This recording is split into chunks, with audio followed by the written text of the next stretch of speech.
vez comentó Martin Heidegger, un filósofo alemán, que por ahí publicó un libro que se llama El ser y el tiempo, de 1927. Martin Heidegger llegó a decir que repetir muchas veces el mismo concepto significa que lo estamos pensando varias veces. Por ello me da mucho gusto que me puedan ir acompañando. Claro está que voy a ir retomando algunos conceptos para que vayamos afianzando este tema de nuestra materia, de qué va, y sobre todo también que no pierdan de vista que, por ejemplo, en el tema de la filosofía, ahorita en este siglo XXI, la filosofía está en malos pasos. No todo lo de la filosofía puede ser sustancial e importante para el ser humano, también puede ser peligrosa para el propio ser humano el tema de la filosofía, como es el caso de la ideología del género, que también es una filosofía, claro que viene desde la época de John Money, este psicólogo que experimentó con David Reimer. También vemos un tipo de escuela de Frankfurt a partir de 1924 con Max Horkheimer, Theodor Adorno, donde, muchas gracias, ilustre, bienvenida, donde el propio Max Horkheimer y Theodor Adorno retoman la idea de un hombre que estuvo preso en la época del fascismo en Italia, en la época de Benito Mussolini, llamado pues prácticamente como el precursor del marxismo, llamado Antonio Gramsci. Antonio Gramsci fue el que hizo esos escritos, se podría decir, de cambiar el sentido común de las personas, que todo demos por sentado que es así. Por ello viene un poco lo que se llama el marxismo cultural, la ideología del género, el posmodernismo, y viene también la deconstrucción del lenguaje. Por eso han visto que se está deconstruyendo el lenguaje, como si cambiar el lenguaje significa cambiar la realidad. Ahorita lo vamos a ver en temas de filosofía y de epistemología. Cuando tratamos de incluir a todos en el ámbito educativo, no es un tema de lenguaje, es un tema moral. Por eso es importante ir viendo los conceptos. Recuerden muy bien que por ahí existió un libro de George Orwell, 1984, si alguien a lo mejor lo ha revisado, si no es así, adelante. Ese libro de George Orwell narra precisamente cómo de forma humorística cambian un concepto del diccionario. Por ejemplo, quitan un concepto y significa que la realidad ya no existe, ese problema. Lamentablemente es así, por más que le cambiemos de palabras, no indiquemos realmente la identificación del concepto y del sujeto, la realidad se impone ante el sujeto y ahorita lo vamos a ver con la filosofía del idealismo. Por eso es importante que me vayan acompañando por esta vía y por esta tertulia. Por ahí, ilustre Daniela, me parece que ya nos habíamos encontrado antes, ¿no? Ilustre Daniela, me parece que en el Juan Pablo II, me equivoco, ilustre Daniela. Sí, es correcto. ¿Cómo vaya el trabajo, profesora, ilustre Daniela, cómo vaya el trabajo en el Juan Pablo? Va muy bien. Sí, todo muy bien. Excelente, muy bien. Pues mira, qué bueno que estés aquí y ojalá que un servidor también, como tu profesor, te dé también ideas para tu formación, ilustre Daniela. Sí, muchas gracias. Excelente, muy bien. Sale pues, ilustres, vamos ya con etimologías. Como ustedes saben, soy filósofo y me gusta ahondar en los términos, en los conceptos de las etimologías. Recuerden que en la primera clase hicimos una descripción de qué es filosofía. Sin duda podemos decir que la filosofía en qué momento surgió. Si podemos hablar de una forma dogmática, pragmática, podemos decir que surgió en el 585 antes de Cristo, a partir de la descripción que realizó un filósofo que fue el padre, se podría decir el iniciador de la filosofía, llamado Tales de la colonia de Mileto. Tales fue uno de los 7 sabios, como ustedes han escuchado hablar del oráculo de Delfos. Tales fue uno de los que escribieron esos dilemas, esas frases que se encontraron fuera del oráculo de Delfos. Por ejemplo, ¿qué frases había? Conócete a ti mismo, nada en exceso, el hombre es malvado, etcétera, etcétera. Tales de Mileto hizo una descripción y pudo hacer una hipótesis de un eclipse solar en el 585. Ahí podemos decir que surge la filosofía. ¿La filosofía qué es? Es un esfuerzo humano por tratar de interpretar la realidad. Por eso ahí viene el objeto de la filosofía, la realidad en su totalidad. Pero, como tal, la palabra filosofía surgió con un filósofo de Samos, una isla cerca de Grecia, llamado Pitágoras, del siglo V antes de Cristo. Se llaman presocráticos. Ahí fue el primero que empezó a utilizar la filosofía. La palabra filosofía se deriva en dos términos. Filia significa en griego amistad o amor. Y sofía significa sabiduría. Por lo tanto, la filosofía, ¿qué es? El amor a la sabiduría, el amor desinteresado por el conocimiento. Pero resulta que la filosofía como tal surgió en Grecia. Claro está que actualmente hay muchas filosofías a lo largo del mundo, pero la filosofía como tal surgió de una acción del ocio. Por ello, es importante que no pierdan de vista que la educación, al igual que la filosofía, no puede surgir en momentos de guerras, no puede surgir la educación en momentos de hambre, no puede surgir la filosofía en momentos de migración, en momentos de miedo. ¿Por qué digo esto? Porque al igual que la misma filosofía y la educación, tiene que existir terrenos adecuados para que se germine la idea del propio aprendizaje. Por eso es importante, no pierdan de vista. Y claro, ustedes me dirán, oye, profesor, ¿nos recuerda a Abraham Maslow, el psicólogo social de Estados Unidos? ¿Nos recuerda a Maslow? Cuando comentaba de lo que es la parte de la realización personal de forma jerárquica.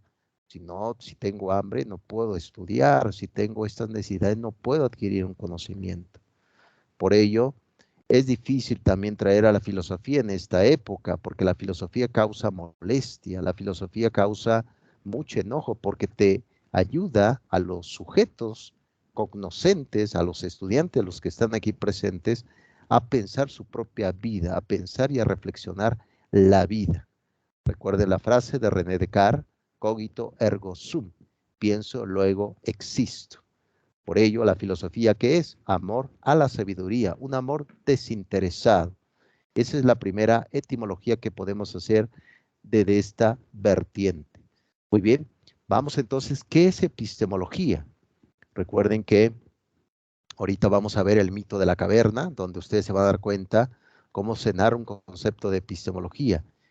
La pregunta de la epistemología es la siguiente. ¿Dónde surge el conocimiento? ¿De dónde viene? ¿Cómo se genera? ¿En la realidad? ¿En lo social que decía Vygotsky? ¿En la parte genética que decía Piaget? ¿En la parte de la escuela decía Montessori? ¿Dónde viene el conocimiento?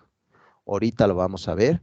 Por lo tanto, episteme viene del griego, que significa conocimiento, episteme, logía, conocimiento. Precisamente dentro de la logía, conocimiento y estudio, por lo tanto podemos decir que la epistemología es el estudio del conocimiento, del saber humano. Por eso es importante, no pierdan de vista, dónde se adquiere el conocimiento. Y la otra pregunta es si el conocimiento es el mismo para todos, es decir, si el conocimiento es el mismo, los que están aquí presentes tienen el mismo conocimiento o tienen un conocimiento distinto. Lo vamos a ver ya con Howard Gardner en las inteligencias múltiples, que lo menciona muy bien el psicólogo educativo, que dice, no, espérame, existen muchas inteligencias. ¿De dónde viene esta idea de que existe una sola inteligencia? Ahorita vamos a ver a un filósofo llamado Aristóteles. Y claro, vamos a ver ahorita Immanuel Kant también, el prusiano. Muy bien. ¿Tienen alguna pregunta, ilustres? ¿Algún comentario que quieran hacer? Sí, me van siguiendo. Sí, todo bien. Ok, excelente, muy bien.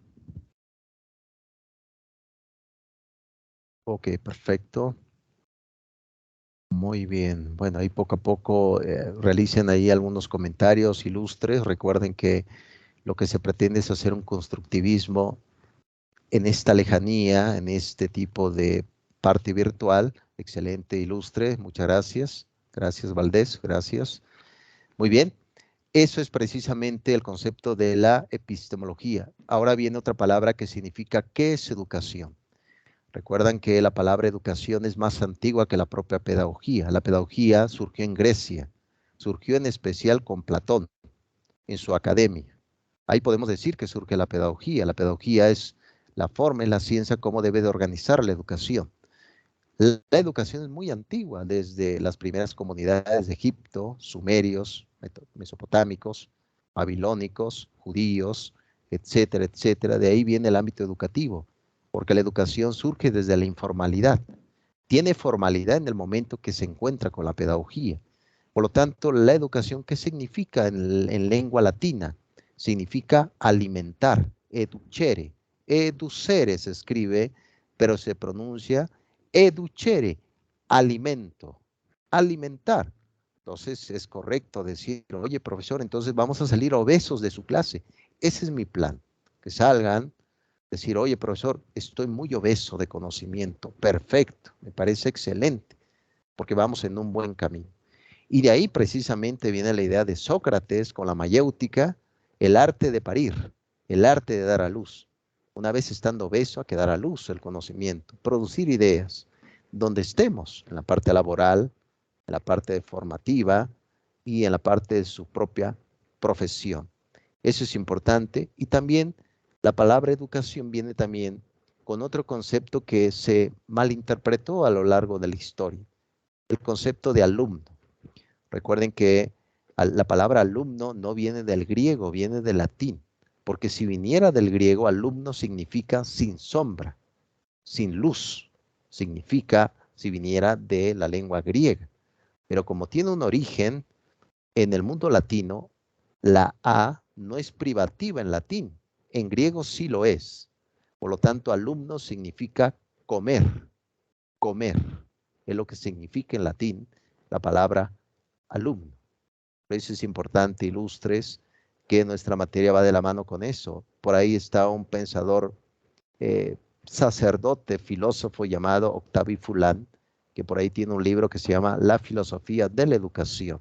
Octavio Fulán por ahí también viene en parte de las lecturas que tiene que llevar a cabo a través de los equipos y a través del trabajo metodológico. Muy bien, haciendo estos apostillados en los conceptos, ya podemos ir entrando de qué va el término de lo que es en la parte de este periodo. Muy bien, vamos ya con nuestra primera tesis dentro de esta descripción de la filosofía y de la epistemología de la educación. Muy bien, en el periodo cosmológico se conoce, damos data a partir del siglo VI antes de Cristo con el primer filósofo que fue Tales de Mileto, que por ahí hay una vida un poco, tuvo un accidente Tales de Mileto, por ir viendo el cielo y preguntándose de dónde vienen las estrellas, las luces, el espacio, se cayó un pozo sin ver. Y había por ahí una esclava tracia. Recuerden que la esclavitud era permitida en el mundo griego. Me parece que en este siglo XXI existe otro tipo de esclavitud, ustedes me dirán, tecnológicos, sentimentales, etcétera, etcétera. Tales de Mileto cae al pozo. Esta mujer pues, le echa la mano para que salga del pozo, pero no pudo evitar reírse de Tales de Mileto. ¿Qué significa esto? Que a lo largo de la historia se pensaba que la filosofía era así. Piensa el mundo, pero desde la parte abstracta y no se fija qué es la vida en concreto. Por eso se toma Tales de Mileto como este primer filósofo que no vio sus pasos reales y se cayó a un pozo por estar pensando en otras cosas que no era la vida. A partir ya del siglo XX, se dio un fenómeno muy interesante con José Barrientos Rastrojo, que fue mi profesor en la maestría, con el propio Ran Lajá, un filósofo judío, con Lidia Mir, que fue también mi profesora, un fenómeno llamado filosofía aplicada, práctica filosófica. ¿Qué significa esto? ¿Cómo la filosofía lo podemos llevar al día a día, a las acciones de todos los días, para poder desentrañar todos aquellos conflictos que existen en nuestra vida? Y no es para resolver, sino para disolver, que es muy distinto ese punto. Por ello es importante, no lo pierdan de vista, ilustres, que cuando hablamos de filosofía, el papel de la filosofía en la educación, ¿qué es? Es un aspecto siempre de reflexivo, de reflexión. A veces no sabemos qué es lo que queremos en la vida. al menos es importante saber qué es lo que no queremos en la vida. Me parece que los que están presentes aquí y los que me van a escuchar saben qué es lo que no quieren en la vida. Me parece que es así, por eso están aquí. Muy bien, en este periodo cosmológico, con Tales de Mileto, con Anaximandro, Anaxímenes, que fueron los discípulos de Tales de Mileto, se llevó a cabo todo un pensamiento cosmológico, pensar la naturaleza. Y aquí vienen encontrados dos puntos que, curiosamente, hay uno de estos puntos que tiene mayor permanencia en este mundo contemporáneo, de ideología del género, de posmodernismo, de batalla cultural, como bien dijo Agustín Laje. Aquí viene el concepto de doxa y episteme. La doxa son la parte de los sentimientos, la parte de las sensaciones. Se dice en filosofía el mundo sensitivo. Dígame si no en este siglo XXI, observen, la mayoría de nosotros nos dejamos llevar por la parte de los sentimientos. Hay más sentimientos y poco racionalismo. Vean, por eso nos equivocamos demasiado. Este tipo de ideas lo va a retomar ya un profesor de Harvard llamado Daniel Goleman en su libro La inteligencia emocional. Habla precisamente cómo debemos de también educar nuestras emociones para no equivocarnos tanto. Vean, este mundo existe más sentimientos y poco racionalismo. Por eso se encuentran, la doxa es el sentimiento, la episteme es el conocimiento. Pregúntense, si dejamos que nuestros sentimientos dominen nuestra vida, cómo nos vamos a mover? Una mala interpretación, un mal comentario, punto de vista extraño, etcétera. Entonces, no pierdan de vista mucho sentimiento en este siglo XXI y poca acción racional. A veces los sentimientos son importantes, en efecto, un cierto romanticismo, pero si no pensamos claramente qué es lo que vamos a hacer, qué vamos a comprar, qué relaciones puedo tener con una persona, hacia dónde quiero ir, vamos a tener ciertos desaires a nivel educativo en este punto. Doxa y episteme. Doxa, sensaciones, sentido común, sentimientos. Episteme, el conocimiento es frío, recuerden, el conocimiento a veces nos pone ciertos límites para que no lo pierdan de vista. Bien, jóvenes ilustres, ¿algún comentario? Estaría muy bien que hagan por ahí alguna pregunta, un comentario, adelante.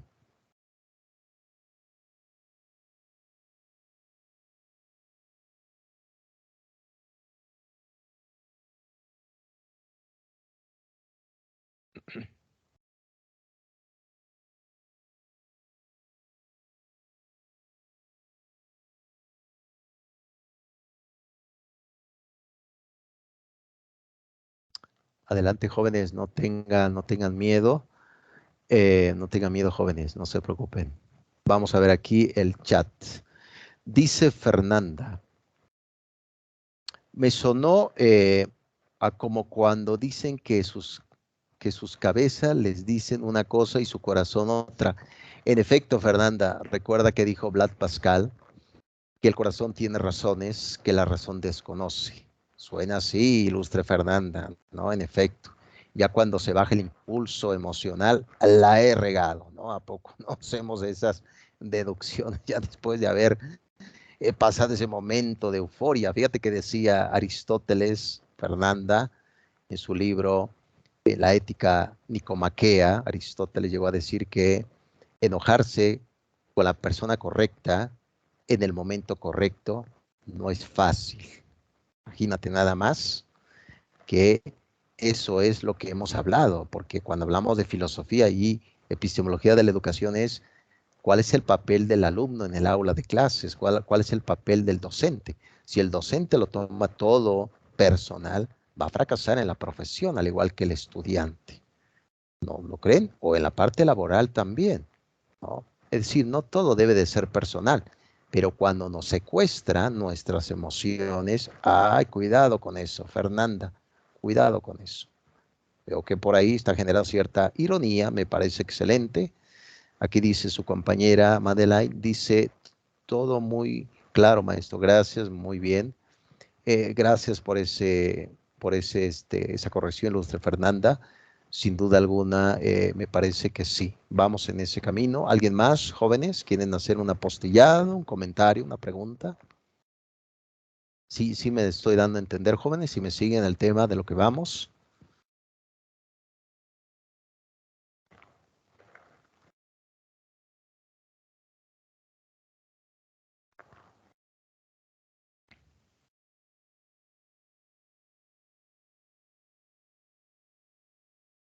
Ok, me parece que ahora el silencio dice también muchas cosas en temas de epistemología. Muy bien, prosigo. Aquí, en esta segunda tesis, quiero que lo vean esto sobre el tema de lo que se va a estudiar en la epistemología. Aquí va a venir un gran debate que ahorita lo vamos a revisar, lo que se llama la filosofía del racionalismo del siglo XVIII. Tanto el propio Immanuel Kant, Johann Fichte, que fue el creador de la dialéctica moderna, no fue Hegel, fue Fichte en realidad. Vamos a ver al propio Hegel, al propio Carlos Marx. Marx es totalmente materialista, todo lo que conlleva el aprendizaje es totalmente material, en el ser humano no existen las emociones, pero bueno, podemos refutar a Marx diciéndole, ¿dónde están mis sueños, Marx? ¿Dónde están mis recuerdos? ¿Dónde están estas ideas que tengo? Claro está que existe, por supuesto que sí existe en esa persona totalmente integral. Muy bien comentó Ramón Lucas, explícame la persona. Por ahí hay un libro que describe precisamente esa forma escatológica de lo que es una persona. Explícame la persona de Ramón Lucas. Muy bien, ese es el tema de la epistemología. Prosigo, ilustres jóvenes. Muy bien.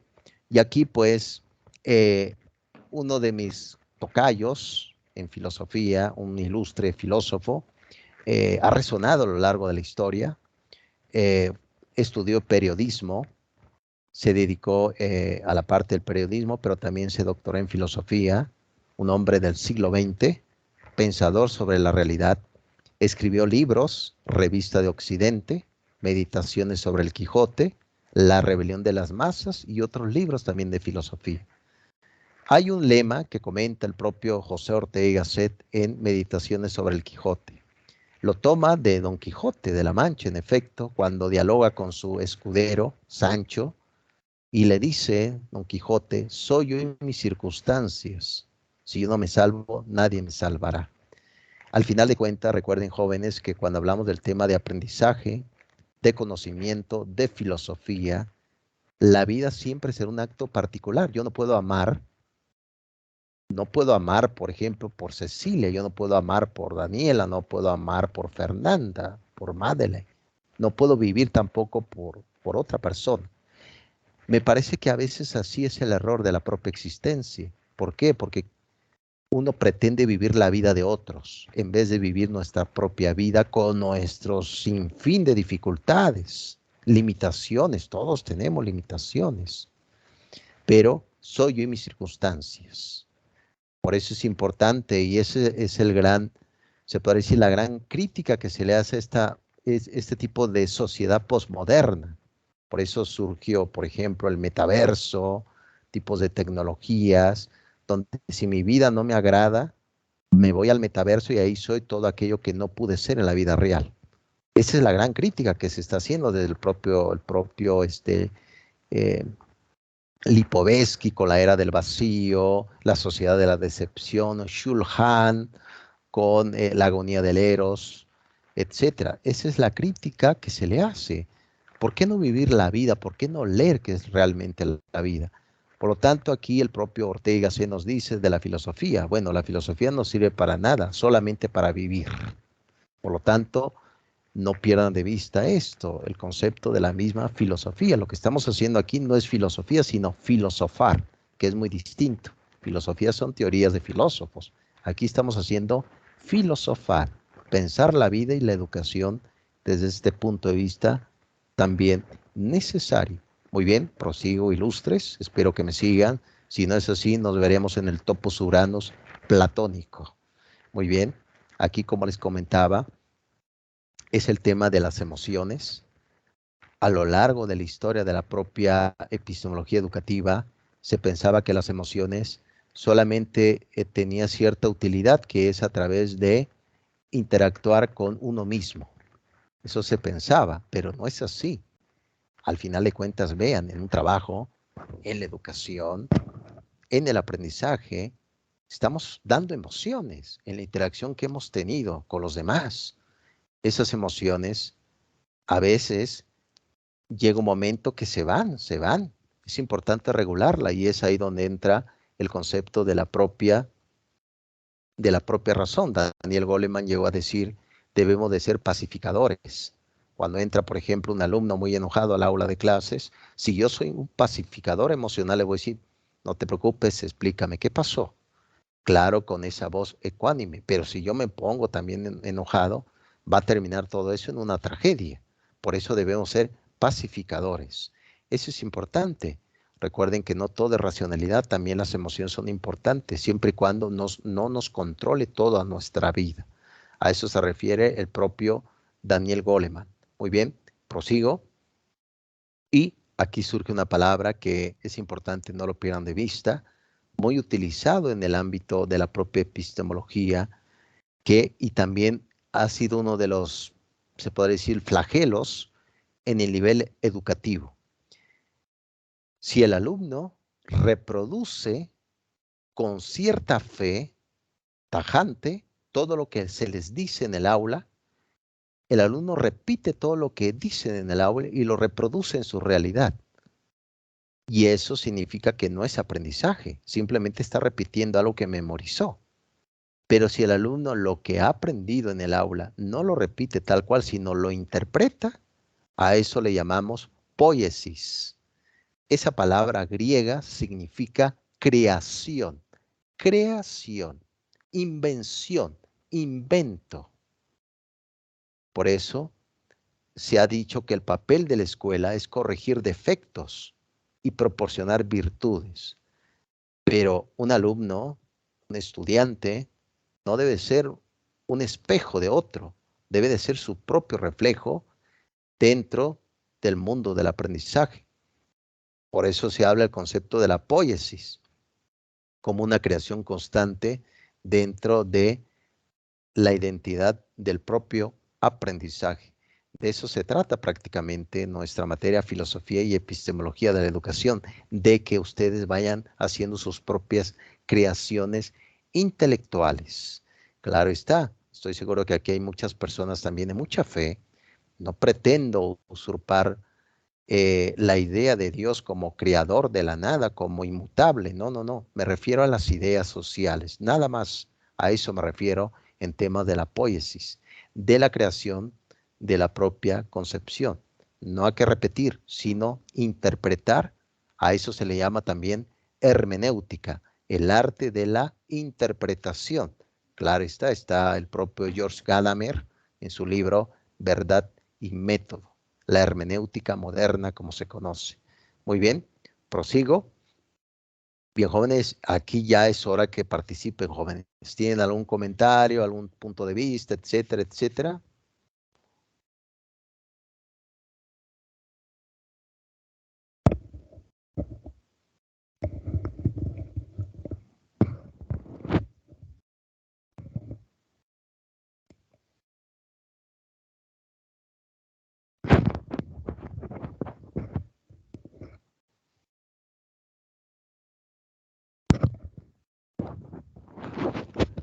¿Alguna pregunta que tengan, jóvenes?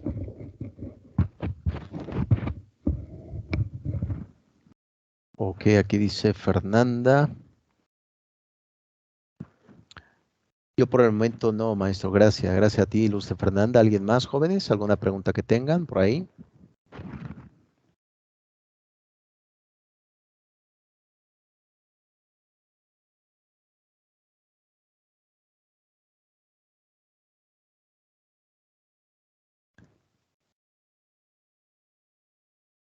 Madeline, ¿tienes algún comentario? Yasmín. Ok, aquí dice no. Ok, muchas gracias. Ilustre Daniel, ¿algún comentario? Cecilia.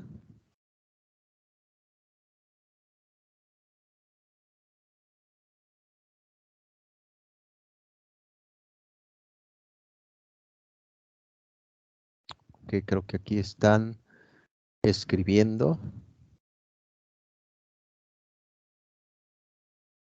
Ok, muchas gracias, ilustre Yasmín.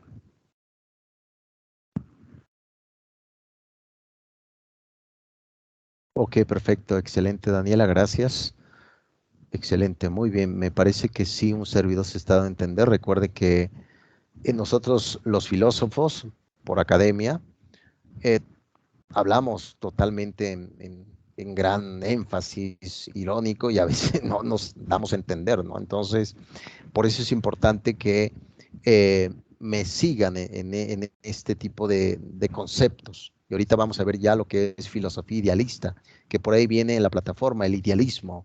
Es necesario que el día de hoy realmente salgan con esa comprensión de ese tipo de escuelas del pensamiento. Muy bien, aquí hay un filósofo aplicado desde la filosofía práctica, llamado Ran Laha, judío, estudió en Israel como tal, pero es un judío heterodoxo, se viene a Estados Unidos y precisamente llevó a cabo y es gran amigo de Louis Marinov, Más Platón, menos prosa. No sé si han visto este libro de Louis Marinov. Precisamente es amigo del propio Ran Laha sobre el tema de cómo llevar la filosofía al ámbito práctico. De eso se trata, llevar la filosofía al ámbito educativo, para que se pueda ir también haciendo grandes concepciones sobre el punto de vista. Entonces aquí vamos a ver un libro que él tiene que se llama Saliendo de la caverna de Platón, que ahorita les voy a decir dónde está ese tipo de mito, de historia, de relatos de lo que se llama el mito de la caverna. Muy bien, vamos a ver al propio Ran Laha. Bien, aquí prácticamente en esta, se puede decir, esta primera tesis ya de este libro de Saliendo de la caverna, recuerden que Platón no fue su verdadero nombre, se llamó Aristócles. Aristócles pertenecía a una clase burguesa, tenía mucho dinero, tenía todo lo que se puede decir en el mundo griego. Muchos de sus tíos pertenecieron a los 30 tiranos. Recuerden que cuando nace Platón hubo una guerra entre Atenas y Esparta. Los espartanos ganan esa guerra en el 404 a.C. Esa guerra se llamó la Guerra del Peloponeso. Recuerden que Grecia tiene el mar Egeo, por el cual también es una forma de hacer comercios, etcétera. Y ahí es donde se dio esa guerra. Derrotan a los atenienses, se impone el régimen de los 30 tiranos por Esparta. Familiares de Platón pertenecieron a esa aristocracia. Platón nace en ese mundo, claro, con su nombre Aristócles. Ya un profesor de gimnasia le puso ese nombre llamado Platis, Platos, que significa anchura, extensión. Platón fue el fundador de lo que se va a llamar el idealismo. Ahorita les voy a explicar qué es el idealismo. Precisamente Platón fundó una universidad, la primera universidad occidental en el 387 a.C. Curiosamente, Platón fue a dar clases particulares. Recuerden que la vida de un docente, lo hemos visto, ustedes lo conocen, es un poco de andar errantes. En la vida de un docente, a veces tienes clases aquí, a veces no. En la vida de un docente. Platón se dedicó a dar clases particulares a un joven que tenía exceso de poder, como la política en México, perdón, no me voy a meter en política, perdón, como la política general. Y resulta que este hombre se llamó Dionisio de Siracusa. Dionisio, pues invita a Platón a que le diera clase, le enseñó un poco la República, del filósofo rey, etcétera, etcétera, y pues se enojó tanto su alumno de Platón que lo vendió como esclavo a su propio maestro. Fue llevada en una caravana rumbo a Egipto, como si fuera José el Soñador, ¿se acuerdan? En el pasaje de lo que va a ser el Génesis, ¿no? Ya al final del Génesis, para entrar a lo que va a ser parte del Éxodo, ¿no? Dentro del Pentateuco judío. Entonces fue vendido Platón y ya pues un amigo pitagórico lo vio en el camino y le dijo, ¿qué pasa, Platón? Es que me acaban de vender como esclavo, no es posible. Yo te compro, Platón. Su amigo lo compró y le dio un dinero para que se fuera a Atenas. Entonces Platón, ¿qué hizo? Se regresó a Atenas y ahí fundó la primera universidad occidental llamada la Academia, a este héroe llamado Academo. Cerca de ahí había una estatua del héroe Academo, de ahí se funda la Academia. Curiosamente con la venta de un esclavo. ¿Quién iba a pensar, no? Que una escuela se hace con la venta de un esclavo. Platón escribió 36 obras. 36 obras. Si alguien quiere ahondar un poco en una de las obras, se podría decir apologética. Recuerden que la palabra apología significa defensa en griego. La Apología Socrática es el primer libro de Platón, donde narra cómo Sócrates fue condenado a muerte, cómo Sócrates se defiende, cómo Sócrates habla de la mayéutica.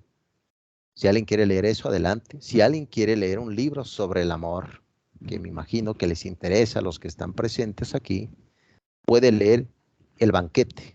El Banquete es el mejor libro que se haya escrito hasta ahora en introducción filosófica sobre el amor. Pues bien, otras obras, por ejemplo, La República, son 10 libros de la República. En el libro séptimo de la República viene lo que se va a llamar el mito de la caverna. Precisamente el mito de la caverna, Platón explica los grados de la epistemología educativa. Por eso lo estoy tocando el día de hoy. ¿Qué pasa en la caverna? ¿Quiénes están dentro de la caverna? Dice Platón que todos estamos dentro de la caverna. Estamos encadenados, estamos atados, y atrás de nosotros hay una hoguera que proyecta sombras. Esas sombras nos dicen algunas cosas de lo que puede ser la realidad. Y esos, los que están encadenados mirando esas sombras, piensan que esa es la realidad, piensan que la realidad es así. Lo que dice Platón es que viven engañados por lo que habíamos dicho, ¿se acuerdan? Las sensaciones, los sentimientos, todo eso, dice Platón, nos engaña, nos miente. Aquí dice Yasmín, ¿puede repetir cómo se llama el libro de la caverna? Claro que sí, ilustre Yasmín. Se llama el libro de la República. Así se llama el libro de la República. Es el libro séptimo, Yasmín, donde tú puedes leer esta historia que te estoy contando. El libro séptimo de la República de Platón, así se llama. Y claro, Yasmín y los que me escuchan, no confundan, porque Platón no fue nada republicano ni demócrata. Platón fue originario de los estados totalitarios. Inclusive Platón por ahí hacía la propuesta de que los niños discapacitados deberían de morir. Había cierta eugenesia en Platón. Es decir, esa palabra es de origen griego. Seleccionar los más aptos para vivir, pero ¿quién hace eso, por Dios? ¿No? Pero bueno, eso es lo que comentó Platón. Entonces, Yasmín, libro séptimo de la República.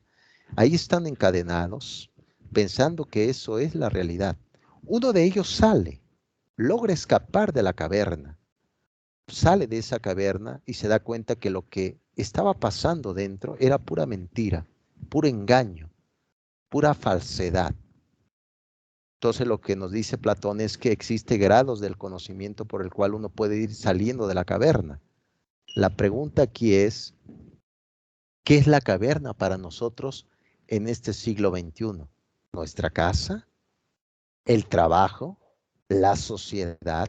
¿Realmente todo lo que nos dicen en temas de información es lo verdadero?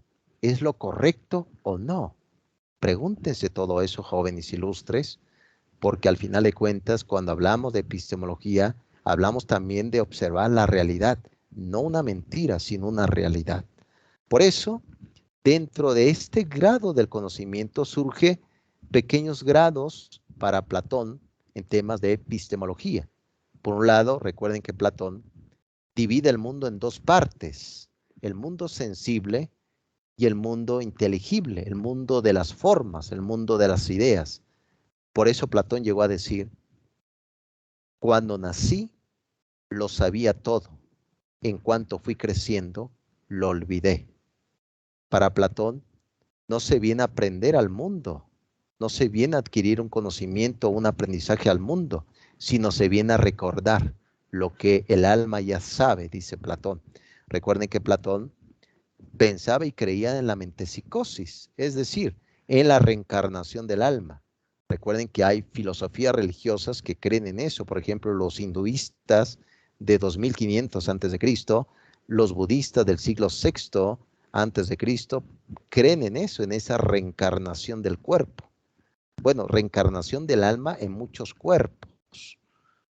Entonces Platón dice, no vengo a aprender al mundo, vengo a recordar. Por lo tanto, para Platón el mundo sensible es una copia. El mundo sensible es la mentira, es el engaño. Lo importante es el mundo inteligible, el mundo de las ideas. Es lo que dice Platón. Por lo tanto, dice Platón que lo que debemos de desconfiar es a través de la imaginación, a través de la fe. Platón no pensaba correctamente y adecuadamente de la fe. La fe se encuentra aquí, dice Platón, en lo que es la imaginación, las creencias. Una vez pasando esa doxa, ya vamos en el concepto de la ciencia, de la dialéctica, de ese conversatorio. Recuerden que la palabra dialéctica significa contraposición de argumentos, es lo que significa dialéctica, que lo va a tomar el marxismo más adelante en el siglo XIX y en su momento se los voy a explicar. Por eso, en el mito de la caverna de Platón, ¿qué necesitamos para salir de ese embrollo de nuestra vida? El filosofar. Por eso es importante la filosofía dentro de la epistemología de la educación ilustres. Pregúntense, ¿estaremos dentro de la caverna o ya salimos de la caverna? Si no podemos salir por la ventana, hay que salir por la puerta, hay que salir por donde se pueda, pero hay que salir por en cualquier momento de la misma caverna. Muy bien, jóvenes, ¿alguna pregunta que tengan, algún comentario?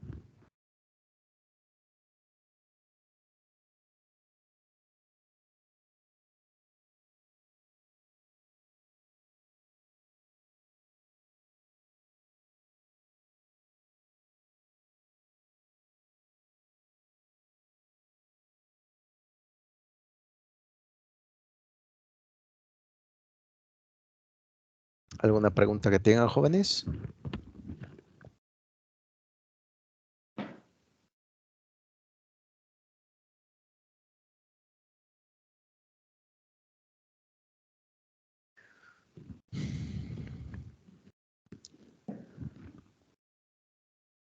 Muy bien, jóvenes, mientras van formulando sus preguntas, comentarios, voy a proseguir. Están muy callados ahora, jóvenes. No sé a qué se deberá ese silencio. Sí, a lo mejor un servidor sí está explicando correctamente y me da mucho gusto que así sea, pero a lo mejor andan muy apenados, jóvenes. No se apenen, no se preocupen. Yo lo estoy para apoyar y ya, claro, acompañar también en esta materia. ¿Tienen algún comentario, jóvenes? Con toda confianza, adelante, pueden abrir su micrófono.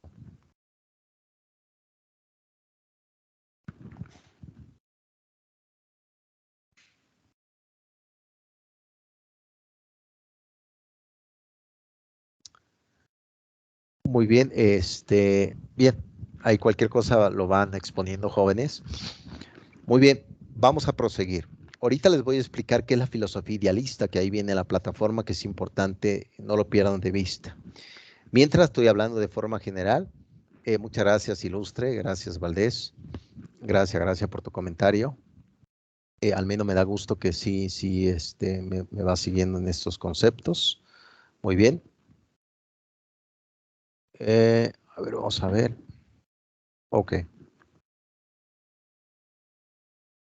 Ok, perfecto, excelente, muy bien. Muy bien, excelente. Sí, esto pues no es tan fácil, pero ahorita lo vamos a ir comprendiendo. Muy bien, ya dejamos a Platón, el mito de la caverna, esa caverna donde estamos atrapados por sensaciones, pasiones, sin poder ver realmente qué es la realidad y todo lo que nos rodea y poder interpretar correctamente qué es el aprendizaje, cómo se da el aprendizaje, si el conocimiento es estático o tiene cierto dinamismo. Ahorita lo vamos a ver. Muy bien. Dentro de esa academia de Platón, recuerden que cuando muere, deja a su sobrino como director de la escuela. El sobrino se llamó Espeusipo. Espeusipo se llamó su sobrino de Platón era como Enrique Peña Nieto, versión griega. Perdón, ya no voy a hablar de política, perdón por acá si me están escuchando. Pero era así, era una versión no ilustrada, no capaz en filosofía. Entonces Aristóteles se enojó muchísimo, ¿no? Ahí creo que, ¿no? Se enojó muchísimo Aristóteles tuvo 20 años, imagínense estudiar 20 años en una universidad, eso, usted dirá, oye, profesor, ¿cómo es posible esto? ¿Cómo es posible? Tuvo 20 años, muere Platón, tenía más de 70 años, murió durmiendo Platón, fue una fiesta, una boda que hubo por ahí, tomó vino, en esa época no había cerveza, tomó vino, se durmió y ya nunca despertó, sigue durmiendo me parece todavía. Y entonces el propio Aristóteles pues se va de la escuela, se va a deambular y funda una escuela llamada el Liceo. El Liceo. A sus estudiantes se les llamaba los peripatéticos. Los peripatéticos, no patéticos, peripatéticos. De la palabra peripatético viene del griego peripatos, que significa paseo. Caminaban aprendiendo. Fíjense esa movilidad del aprendizaje, se dan cuenta. Uno pensaría que uno puede estar sentado en el aula nada más contemplando al docente. ¿Qué tal si salimos a caminar haciendo un peripatos? Eso sería excelente, ¿no lo creen? El método del propio Aristóteles, un servidor lo ha tomado. Yo cuando hice la tesis del doctorado, utilicé el método de los peripatéticos. Cómo aprender caminando, cómo aprender dialogando a través de la caminata, el ejercicio. Eso está excelente. Bien, el propio Aristóteles, por ahí sí, claro, es una obra muy poética del propio Humberto Eco, en El nombre de la rosa, no sé si lo han leído por ahí, narra como un libro, y en efecto hay libros del propio Aristóteles que se perdieron con la quema de la biblioteca de Alejandría. Recuerden que Alejandro Magno, que fue discípulo de Aristóteles, eh, exacto, ilustre Ameyali, tienes todas las razones, como ir de excursión a aprender totalmente. Se habla de un aprendizaje fuera del aula de clases. Aprender, a mí me tocó inclusive cuando di filosofía en otra universidad. Claro, antes de la pandemia, lamentablemente todo ha cambiado, a veces para bien y a veces no todo cambio conlleva un progreso, eso es que no lo pierdan de vista, pero yo pedí a mis alumnos que fueran al ágora. Recuerden que la palabra ágora significa plaza pública. Actualmente, ahorita estamos en una plaza pública online, estamos en una plaza pública. Pero me tocó alumnos que fueron a charlar sobre la existencia de Dios, sobre Tomás de Aquino, San Buenaventura, Alberto Magno, etcétera, etcétera. Fueron a hacer charlas filosóficas a una plaza pública, imagínense. ¿No? Imagínense, está platicando en Liverpool sobre la existencia del mal. Oye, profesor, ¿cómo la existencia del mal está aquí? No me digas esto, no me lo digas. Realmente es impresionante, ¿no? Entonces, el propio Aristóteles escribió lo que nos llegó hasta este momento en temas de epistemología educativa son sus apuntes de clases. Todo lo que escribió para el público ya no existe, lamentablemente se perdieron. Uno de esas obras que está incompleta se llama La Poética. Esa es la obra que aparece en El nombre de la rosa de Humberto Eco. Este libro que está, bueno, no quiero hacer un spoiler, hay que leerlo, hay que revisarlo, pero eso es lo que aparece en esta obra, ¿no? Entonces, los escritos que escribió para el público se perdieron de Aristóteles, muy contrario a Platón. Platón, lo que escribió para el público son los que nos ha llegado, lo que escribió para apuntes de clase se perdieron. Tienes toda razón, ilustre Valdés, dice, sí es bonito, profesor. Desgraciadamente hoy en día hay mucha inseguridad en la calle, totalmente. Hay varios filósofos, déjame decirte, ilustre Ameyali, que hacen filosofía en la calle. De hecho, por ahí hay un libro que un servidor ya lo está revisando, se llama Filosofía en la calle, del propio Eduardo Infante. Espero no equivocarme de nombre, pero así se llama el libro, Filosofía en la calle.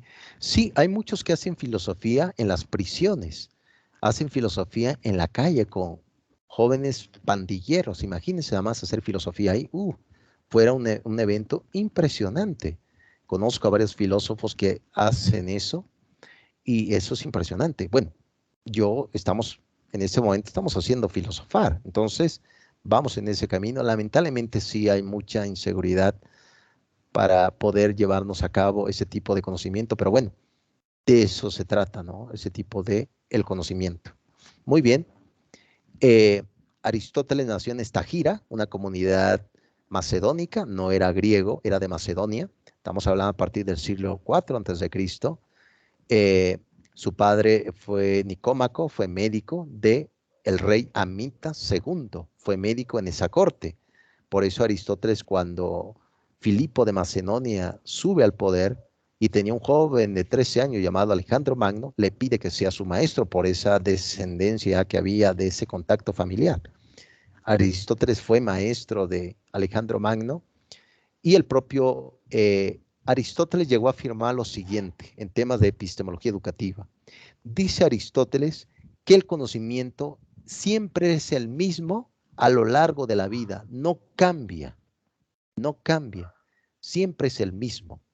Y uno pensaría, bueno, profesor, pero ¿cómo que no es el mismo? Se supone que va cambiando. No pensamos lo mismo que hace 2 años atrás. En efecto, ese tipo de pensamientos de Aristóteles llegó hasta el siglo XX con las inteligencias múltiples, que ahí tumban este tipo de postulado, este tipo de hipótesis de Aristóteles. Dice Aristóteles, el conocimiento es el mismo, no cambia y pertenece lo mismo para todos. ¿Qué significa esto? Que todos tenemos el mismo conocimiento. Eso es mentira. A nivel epistemológico no es así. Cada uno percibe un mundo distinto. Muchos han dicho, he escuchado a varios profesores que dicen que las inteligencias múltiples no existen porque lo ven desde el punto de vista educativo. Nosotros lo estamos viendo desde el punto de vista filosófico. ¿Por qué? Porque si hay percepciones del mundo muy diversas, ¿por qué no existen las inteligencias distintas? Por lo tanto, si yo tengo frío, alguien me puede decir, tengo calor, profesor. Yo veo de color rojo ese objeto, yo lo veo amarillo, profesor.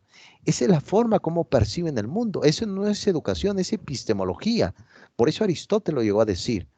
El conocimiento es el mismo y no cambia. Ya cuando comentó Howard Gardner, dice no, en las inteligencias múltiples, el conocimiento cambia a lo largo de la vida y el conocimiento no es el mismo entre las personas. Llega a haber hasta 11 conocimientos, 11 inteligencias múltiples, comentó Howard Gardner. Vean lo que dice el propio Aristóteles. Aristóteles fue el fundador de la filosofía de el empirismo. Ahorita lo voy a explicar, no me quiero adelantar mucho. Ahorita voy a explicar qué es el empirismo. Muy bien. Lamentablemente Aristóteles muere Alejandro Magno en el 323. Muere muy joven, tenía 36 años Alejandro Magno aproximadamente.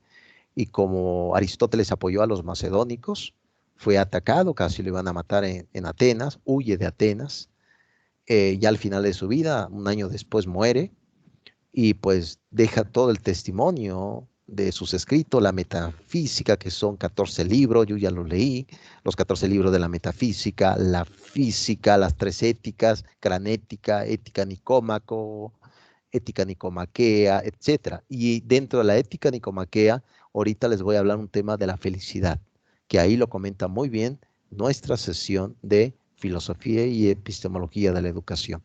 Muy bien, prosigo, jóvenes. ¿Tienen algún comentario que hacer? ¿Algún apostillado?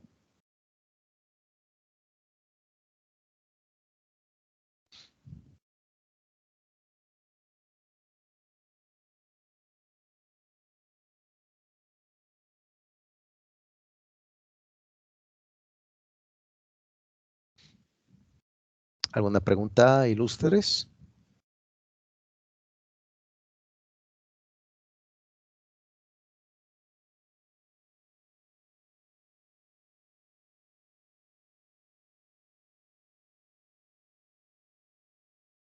Muy bien, me parece. Bueno, vayan ahí exponiendo sus preguntas ilustres. Aquí lo curioso es que son puras mujeres el día de hoy. Me parece que está excelente el asunto. A ver, vamos a ver aquí qué dice. Vamos a ver. ¿Algún libro que hable de las inteligencias múltiples, profesor? Hay un libro muy bueno, de hecho yo lo tengo. Si gustan, a ver, creo que aquí lo tengo. Déjeme cargártelo una vez. Espérame tantito. Lo acabo de descargar hace un momento, precisamente. Dame un momento, ilustre. A ver, vamos a ver. Ah, no, no lo descargué. A ver, déjame ver, espérame. Ok, muy bien, ilustre, excelente. Déjeme ver aquí, espérame tantito. A ver, vamos a ver tantito. Déjame ver si te lo comparto de una vez. Un momento nada más. ¿Alguien que quiera hacer otro comentario, jóvenes? ¿Alguna pregunta?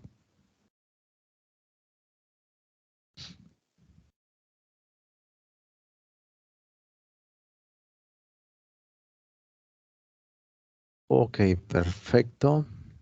Ya lo estoy descargando, espérame un momento nada más. No pierdan de vista, ilustres, que esta lectura que les voy a compartir simplemente es un complemento para que no pierdan de vista precisamente que los materiales de nuestra universidad, al igual que eh, nuestra plataforma, son los más correctos dentro del punto de vista del aprendizaje, pero esto es totalmente complementario. Aquí lo estoy adjuntando. Aquí está nada más, un momento. Este libro que te voy a compartir, Ilustre, narra precisamente un tema muy interesante sobre qué es el conocimiento. Uno pensaría que el conocimiento, y eso era como el punto de vista clásico, en pensar que el conocimiento, aquí te lo acabo de compartir, creo que ya lo estoy compartiendo aquí, no sé si lo puedan ver, Ilustres. A ver, chéquenlo.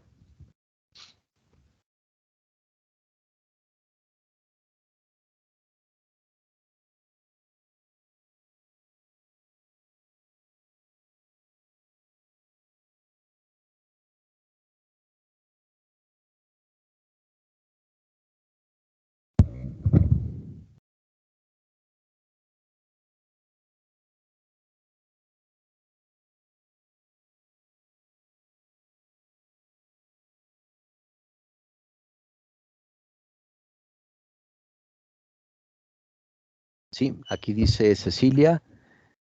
Ok, perfecto, muy bien, que lo puedan ver. Este libro, perfecto.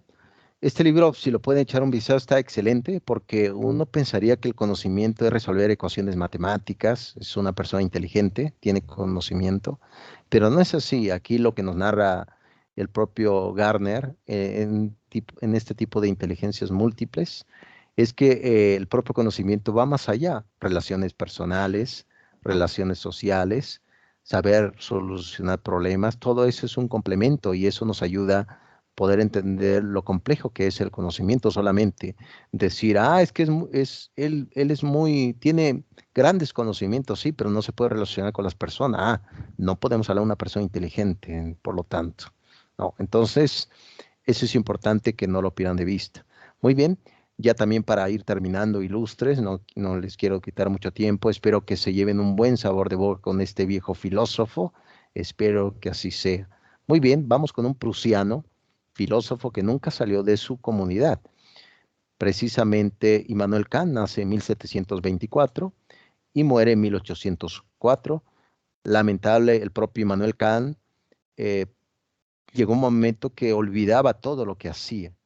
Tenía una enfermedad que le empezó a perjudicar en el tema de lo que fue los recuerdos, la memoria. Ya no recordaba realmente qué había pasado con su propia vida. Tenía que anotar todo lo que él hacía. Él era profesor en la comunidad o en la Universidad de Königsberg. Königsberg era una localidad cerca de Prusia, ahorita ya pertenece a Rusia, pero en esa época pertenecía a Alemania.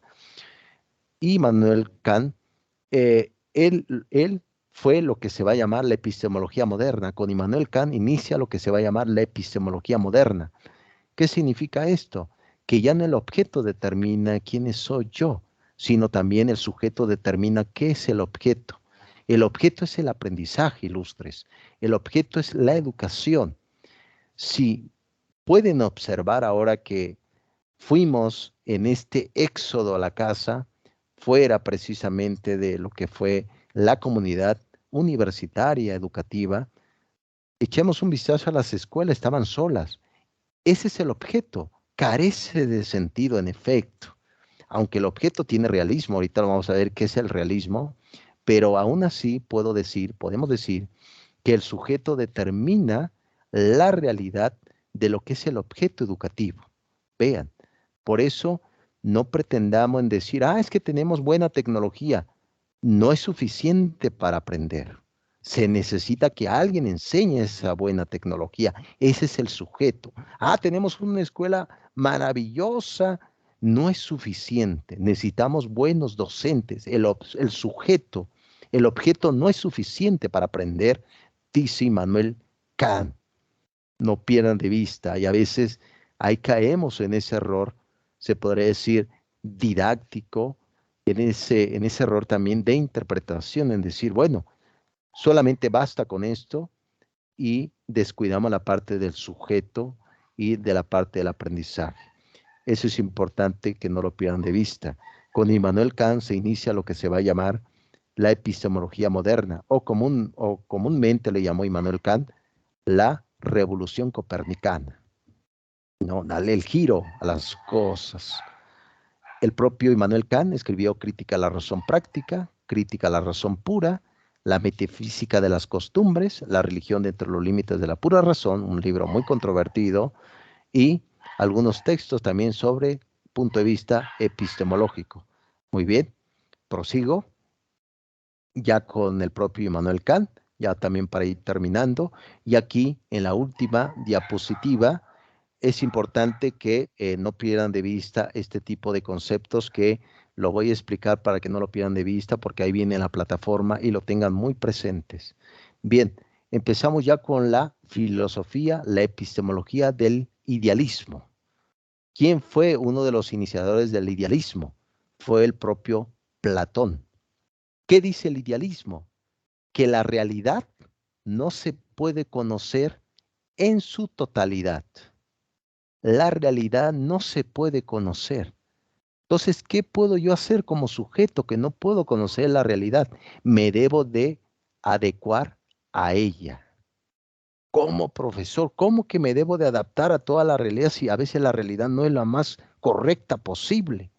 Un ejemplo, si me compro, por ejemplo, un traje y no me queda, no voy y lo cambio, sino me lo tengo que probar hasta que me quede. Ese es el idealismo. El idealismo argumenta que el sujeto no puede aprender de la realidad, no puede aprender del objeto. El objeto sí sabe de la realidad. Una silla, dice el idealismo, sabe que es una silla, pero bueno, sabemos que no se sabe, pero este es lo que dice el idealismo. El sujeto no puede aprender de la realidad en su totalidad. Lo que debe de hacer es adaptarse a ella. Pero ¿cómo me puedo adaptar a la delincuencia? ¿Cómo me puedo adaptar a la ideología del género? ¿Cómo me puedo adaptar a la deconstrucción del lenguaje? ¿Cómo me puedo adaptar a la deconstrucción de la mujer? Con Beatriz Preciado, Judith Butler. ¿Cómo me puedo adaptar a ello, profesor? Tengan mucho cuidado con este tipo de filosofía idealista. Sabemos que la realidad muchas veces no concuerda con nosotros, pero eso no significa que no cambie.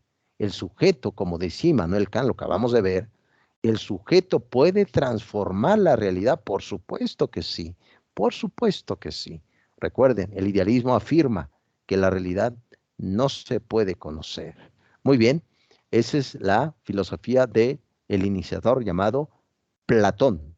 Muy bien, vamos con el realismo. El realismo, claro está que está aquí en esta filosofía epistemológica, Santo Tomás de Aquino, Sa Buenaventura, que por ahí hice un video en mi canal de filosofía, ojalá que me puedan seguir haciendo un poco de comercial, ojalá que me puedan seguir. El realismo dice que el objeto posee cualidades que son verdaderas, dice el realismo. Me parece que ese realismo choca con lo que se llama actualmente el progresismo del siglo XXI. El progresismo tiene un inicio agnóstico. ¿Qué significa esto? Que el progresismo dice que lo importante es la mente y no la materia. Pero, por ejemplo, puedo decir en la mente, bueno, esa pared no existe y voy y me rompo la cabeza. Ese es un realismo. Aunque yo niegue que no existe, la pared está ahí. Aunque yo niegue que no existe, por ejemplo, una naturaleza, allí está el realismo. ¿Quiénes están ahí? Aristóteles, Tomás de Aquino, Alberto Magno, San Anselmo de Canterbury, etcétera, etcétera. Ese es el realismo, que dice que la realidad posee verdades, el objeto posee una verdad. Por lo tanto, no puedo decir que esta mesa es un caballo, es una mesa. No, no lo puedo mezclar, cosa que actualmente se está mezclando entre hombre y mujer, hombre, hombre, mujer y mujer. Ese es un problema de realismo totalmente, es un problema de identificación de lo que es el sujeto y sus cualidades en el mundo. Muy bien, vamos ya con la siguiente. ¿Hay alguna pregunta hasta acá, ilustres? Si me siguen con este tipo de escuelas del pensamiento epistemológico.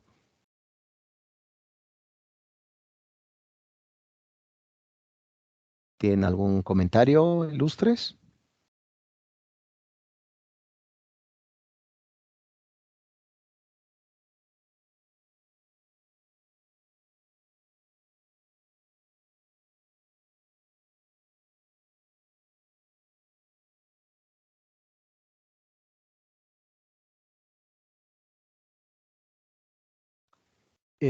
Ok, aquí dice Cecilia, no maestro, estoy esperando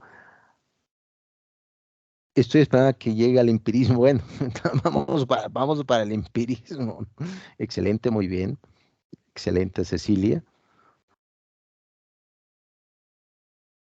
Sí, ilustre Fernanda, aquí dice un poco confusa la diferencia de realismo e idealismo. Sí, lo que dice el idealismo es que el sujeto no puede conocer el objeto, ¿no? Es decir, no lo puede conocer y se debe de adaptar a ello, no lo puede transformar, ¿no? El objeto sí se conoce a sí mismo, lo que dice el idealismo, ilustre Fernanda. La diferencia radica en que el realismo, el sujeto se puede involucrar con el objeto, lo puede conocer, lo que dice el realismo. En el idealismo no, el sujeto no conoce la realidad. En el realismo sí lo conoce, lo puede conocer y también puede interactuar con esa realidad. Esa es la diferencia, ilustre Fernanda. Idealismo, imposible conocerlo. Realismo, sí lo conoce el sujeto, ¿no? Por ejemplo, podemos hablar de la educación, la escuela. Ese es un realismo, sí existe una escuela y dentro de ella existen muchos propósitos del propio aprendizaje. Ahí radica precisamente, ilustre Fernanda, ese concepto de lo que es este tipo de escuela epistemológica filosófica, realismo. Ya hemos visto, Santo Tomás de Aquino está dentro del realismo, por eso hace la suma teológica. Aquí dice, idealismo se podría decir que es no tanto una fantasía ilustre, sino más que nada, o aquí dice, bueno, Mejali, no tanto una fantasía, el idealismo ha tenido grandes impactos, sobre todo en el punto de vista de personas que no se involucran con la realidad. De hecho, por ahí hay una palabra griega, que se los voy a poner por acá, epogé. Esa palabra surge con una escuela del pensamiento llamado los escépticos, con Pirrón de Elis, del siglo III antes de Cristo. Pirrón de Elis fue el iniciador de esta palabra epogé, como se dice en griego, ausencia del juicio. De ahí vienen los escépticos, ilustre Amesjali. De ahí vienen los escépticos. No es una fantasía, es una realidad. Es decir, como yo no puedo conocer la realidad, no me involucro. Por eso existe epogé. Comúnmente se conoce como personas tibias que no se involucran, no dan aportaciones, no tratan es como tipo un profesor que simplemente se limita a dar el contenido y no profundiza en el tema. Esos son los idealistas. ¿Sigue vigente todavía? Claro que sí. Aunque el idealismo también tiene un aspecto positivo, no lo olviden. ¿Qué es? Que podemos soñar. A eso se refiere. Claro está que los sueños debe de ser una aproximación a la realidad. Yo creo que no necesariamente una fantasía ilustre, sino tiene también aspecto. ¿Cuánta gente no es escéptica en este mundo? Escéptica para el aprendizaje, escéptica para todo, etcétera. Muy bien. Ilustres, creo que ya también para ir terminando. Muy bien, ilustre Mejali, qué bueno que aquí vamos. Gracias, lo proceso lento. Aquí dice Fernanda, muy bien, Fernanda. Muy bien, vamos con el racionalismo, ya para ir terminando. Ya voy terminando. Bien, el racionalismo, aquí pues le damos vuelta a la tortilla. ¿Quién fue racionalista? El propio René Descartes, siglo XVII. Escribió discursos sobre el método, meditaciones metafísica. René Descartes fue un filósofo francés que estudió en La Flèche, un colegio jesuita del siglo XVII. ¿Qué es el racionalismo? Dice el racionalismo que la única fuente del conocimiento proviene de la razón. La razón es la que determina la realidad. No la realidad me determina a mí, sino la razón es la que determina toda la realidad. Por eso el propio René Descartes pensaba en las ideas innatas. Hay ideas innatas que traemos desde el nacimiento, dice el racionalismo. Todo se mide a través de la razón. La razón es la que modifica toda la realidad. Hay un problema con el racionalismo, por supuesto que sí, porque la razón no determina todo, sino los sentimientos también, de lo que acabamos de platicar, ¿no? ¿Se acuerdan? No todo es racionalidad, también hay aspectos de sentimientos, de emociones, de etcétera, etcétera. Pero el racionalismo dice que la razón es la que construye toda la realidad, la que determina la realidad, la que se mide a través de la razón. Claro está que el racionalismo va a tener su auge a partir de Immanuel Kant, de Johann Fichte, de Novalis, del propio Hegel, que ellos pensaban que la razón iba a ser el motor de la historia por el cual el hombre iba a progresar, pero me parece que nos equivocamos, porque en el siglo XX, ¿qué ocasionó la razón? Matar al ser humano. Todo el holocausto que surgió del siglo XX con el nazismo se hizo desde la razón, no desde la ignorancia, sino desde la razón. Todo se hizo racionalmente, pero no razonable. Eso fue el gran debate eh, que actualmente tiene en auge todo esto. Aquí dice Fernanda, ¿tiene que ver el racionalismo con la ciencia? Por supuesto que sí, Fernanda. Sobre todo, hay una gran dificultad en este tiempo, que la ciencia se está como entra dentro de la idolatría. Es decir, como que si la ciencia fuera una deidad que nos va a salvar de las tragedias, que nos va a salvar de todo lo que hemos hecho. Ese es el exceso del racionalismo. Es decir, la ciencia no salva a nadie. Lo que debe salvar es la fe. Claro está que hay muchas personas de fe. Desde mi punto de vista, yo soy filósofo católico, les puedo decir, el único que te salva es Dios, ¿no? La ciencia lo ha hecho el ser humano y el ser humano es uno de los propósitos por el cual nos encaminamos a través de ir mejorando, hacer mejor nuestra vida, la tecnología, automóviles, etcétera. Pero lo comentas bien, Fernanda, el racionalismo tiene que ver con la ciencia, claro, como que todo es ciencia, como que todo, la ciencia nos va a quitar. No, no, no. Hagamos buena moralidad, hagamos buena filosofía, hagamos buena educación. Bien, ese es el tema de el racionalismo, ¿no? Claro está, está el Círculo de Viena, etcétera. Por ahí tengo un libro del Círculo de Viena sobre el positivismo lógico, Augusto Comte, siglo XIX, etcétera, etcétera. De ahí viene todo ese embrollo que todo tiene que ser racionalismo, pues no es así, hay sentimientos, hay emociones. No perdamos de vista esta conjetura. Muy bien, vamos ya con el empirismo. ¿Quién fueron sus representantes del empirismo?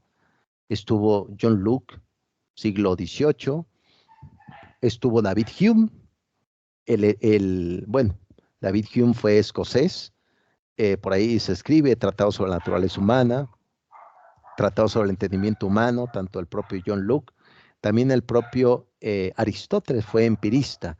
¿Qué es el empirismo? El empirismo dice que la fuente del conocimiento está en la experiencia, está en el vínculo con los otros, está en el vínculo con lo social, está en el vínculo con mis amigos, está en el vínculo con las personas que interactúan conmigo. De ahí viene la palabra en griego, empereia, que significa experiencia. La experiencia, el conocimiento está en la experiencia. Vean, el empirismo dice el conocimiento está en la experiencia. El racionalismo dice el conocimiento está en la pura razón. El realismo dice no, el conocimiento está en el objeto. El idealismo, no, yo no puedo conocer, no se dan cuenta. Es impresionante cómo se va dando este tipo de conocimientos. Empirismo, la fuente del conocimiento epistemológicamente está en la experiencia. Vean, realmente tendrá razón este tipo de escuelas del pensamiento. Realmente tendrán razón, no se equivocarán. Es un gran debate, es una gran disyuntiva, pero bueno, esto va a quedar realmente para que ustedes lo vayan viendo entre lo que es el idealismo, realismo, etcétera, etcétera. Entonces, es importante que no lo pierdan de vista, ilustres. Muy bien, aquí dice ilustre Cecilia, se trata entonces de conocimiento que se adquiere por la experiencia totalmente. Recuerden que Aristóteles llegó a decir, Cecilia, que la mente es tabula rasa. Nadie aprende, nadie tiene un conocimiento previo cuando llegas al aula de clase, dice el empirismo. Por eso, si se dan cuenta, cuando un alumno entra a una clase por primera vez, el profesor no toma en su momento la escuela clásica, la educación clásica o educación tradicional, no tomaba en cuenta su punto de vista como esta concepción empirista de que el alumno es tabula rasa y llega en blanco al aula de clases, no se tomaba en cuenta sus comentarios. Ahora sabemos que no es así. Todo alumno no es tabula rasa, lleva experiencias ya, desde el nacimiento hasta antes del nacimiento, ¿se acuerdan? Con la epistemología genética de Jean Piaget, que lo vamos a ver en la siguiente clase. Piaget dice, hay herencia de los padres. Por lo tanto, cuando un joven va al aula de clases, fíjense, esa es pura epistemología, va al aula de clase y yo voy a dar un tema, por ejemplo, de Carlos Marx y la dialéctica, un ejemplo. Y no por eso no le voy a preguntar, claro, porque su conocimiento, aunque no tenga mucho que ver con el tema, me va a aportar. El empirismo dice, la mente es en blanco. No es así, yo no estoy de acuerdo con eso. ¿No? Entonces, la experiencia no es el único momento de aprendizaje, ilustre Cecilia. Piaget ya nos dijo, existe una herencia por el cual estamos propensos a aprender ciertas cosas distintas a los demás. Eso es lo que nos dice Piaget. Ustedes me dirán realmente si eso es correcto o no. Saque sus propias conclusiones. Y ya para ir terminando, vemos ya la palabra eudaimonía, que viene de Aristóteles, el concepto de la propia felicidad, la propia eudaimonía. Es decir, el propio Aristóteles llegó a decir, eh, una golondrina no hace verano, un solo día no basta para ser feliz, sino hace falta un poco más. Es decir, para Aristóteles, la felicidad, al igual que Fernando Sabater llegó a decir, no sabemos qué es la felicidad, pero sabemos que tiene mucha demanda en este siglo XXI. ¿Realmente es así? Ustedes pueden sacar sus propias conclusiones. Me parece que la demanda crece cuando iniciamos ya con el periodo de las fiestas decembrinas en diciembre, ¿no? Todo el mundo como si fuera a comprar felicidad. Deberían de poner un pequeño letrero en tiendas, no incluye la felicidad. No sé realmente si alguien puede sacar una conclusión de ello. Muy bien, ilustres, ya hemos terminado. Me dio mucho gusto haber estado el día de hoy con todas las que están aquí. Muchísimas gracias por su tiempo. Espero que me puedan acompañar el siguiente miércoles con diferentes ideas. Vamos a ir ahondando un poco más en temas de epistemología. De entrada ya tenemos este tipo de escuelas del pensamiento para que no lo pierdan de vista, la vayan estudiando, vayan trabajando sus tareas, por favor. Ya nos queda 3 días para las primeras actividades, para que lo vayan organizando. Muy bien, ilustres. Me dio mucho gusto haber estado el día de hoy. Ilustre Daniela, Madeleine, Amechali, Cecilia, Fernanda, muchísimas gracias por su tiempo. Cuídense mucho y nos vemos el siguiente miércoles. Muchas gracias, Cecilia. Muchas Muchísimas gracias. gracias a usted, profe. Cuídate mucho, Estuvo Daniela. muy amena su clase. Gracias. Cuídate mucho, Daniela. Gracias a ti. Muy bien, excelente. Gracias, Fernanda. Gracias, gracias. Muchas gracias a todas. Bien, cuídense mucho y bye bye. Bye bye. Cuídense mucho.